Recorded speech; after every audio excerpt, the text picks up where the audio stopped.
నాగర్ కర్నూలు జిల్లా కేంద్రంలోని శ్రీ సత్యసాయి బాబా మందిరంలో శ్రావణ మాసం 2వ శుక్రవారం సందర్భంగా సామూహిక వరలక్ష్మి వ్రతాలు భక్తి శ్రద్ధలతో నిర్వహించారు. మొత్తం 49 కుటుంబాలు వేద మంత్రోచ్చారణల మధ్య శాస్త్రోక్తంగా వ్రతాలను ఆచరించారు. షిరిడి సాయినాథ ఆలయ ప్రధాన అర్చకులు వాదిలాల రాజశేఖర్ శర్మ గారు వరలక్ష్మి వ్రత కథను వివరిస్తూ పూజా కార్యక్రమాన్ని నిర్వహించారు. వరలక్ష్మి వ్రతాన్ని ఆచరించడం వల్ల సకల సౌభాగ్యాలు అష్టైశ్వర్యాలు సిద్ధిస్తాయని తెలిపారు. చారుమతి దేవి అమ్మవారి కథలు వివరించి శ్రావణ మాసంలో భక్తి శ్రద్ధలతో అమ్మవారిని పూజిస్తే విశేష ఫలితాలు కలుగుతాయని పేర్కొన్నారు. అనంతరం ఆలయంలో భక్తులకు సామూహిక అన్నప్రసాదాన్ని పంపిణీ చేశారు. ఈ కార్యక్రమంలో శ్రీ సాయి ప్రశాంతి చారిటబుల్ ట్రస్ట్ ప్రతినిధులు, సత్యసాయి సేవా సమితి కన్వీనర్లు, సత్యసాయి భక్తులు, మహిళలు అధిక సంఖ్యలో పాల్గొన్నారు.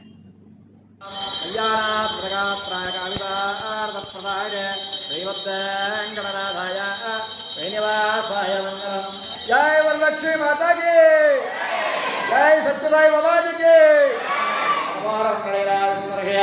नमस्कार नमः पार्वती शंभो शंकर दिव्यकर्मोरमङ्गलैराजनं वर्षयामे महामङ्गलैराजनं సమర్పయామే నమస్కారామే.